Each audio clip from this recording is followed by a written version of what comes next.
ముఖ్యంగా నందమూరి హరకృష్ణ, మా కుటుంబ సభ్యులందరూ, మా ఆడపడుచులందరూ, మోహన్ కృష్ణ గారు, వాళ్ళ అబ్బాయి గారు, ఇక్కడికి విచ్చేసిన ఎన్టీ రామారావు గారి అభిమానులందరికీ పేరు పేరున నా నమస్కారం తెలియజేస్తున్నాను. మీతో పాటు నేను నా దేవుడు, నా అన్నగారిని తలంచుకోవటం నా అదృష్టం. ఎందుకంటే నా అంత అదృష్టవంతుడు ఎవడు ఈ భూమి మీద ఉండడని నేను ఎప్పుడు అనుకుంటుంటా, అన్ని చోట్ల కూడా చెప్తుంటా. ఎందుకంటే మా అమ్మ నాన్న ఎన్టీ రామారావు గారి అభిమానులు. మా నాన్న టీచర్, ఓల్డ్ బిఏ మా ఫాదర్. అదిరా జన్మంటే, కొడుకంటే అట్ట పుట్టాలరా, చూడరా, చూపు చూడరా, ఆ నవ్వు చూడరా అని నన్ను అనేవాడు.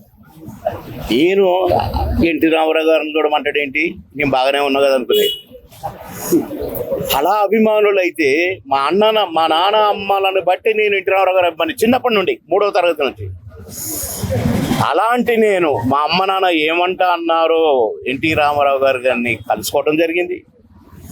వారి చేత తమ్ముడు అని పిలిపించుకునే భాగ్యం కలిగింది నాకు. తమ్ముడు ఎక్కడ అనేవారు షూటింగ్కి రాగానే, మేజర్ చంద్రకాంత్ అప్పుడు. ఆ తర్వాత ఎన్నో సందర్భాల్లో అన్నగారిని కలిశాను. అసలు ఈ ప్రచారం ఏంటో, రాజకీయం ఏంటో నాకు ఏబిసిడీలు కూడా తెలియదు.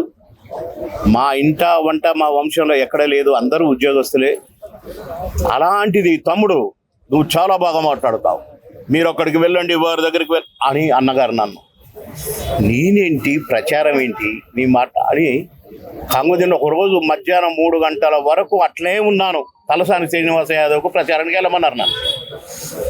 నేనేం ప్రచారం చేయాలి, నాకేమొచ్చు, అసలు రాజకీయం ఏం తెలుసు అని నాకు కళ్ళల్లో నీళ్లు కూడా వచ్చినాయి. కానీ అన్నగారు చెప్పారు అని రాణిగంజ్ నుంచి మొదలుపెట్టాను. రాత్రి 12 గంటల వరకు తిరిగాను, అందరిని కలిశాను, బ్రహ్మాండంగా గెలిపించాను. ఎంత సంతోషపడ్డారో అన్నగారు. వెరీ గుడ్, వెరీ గుడ్ తమ్ముడు, మీరు చాలా.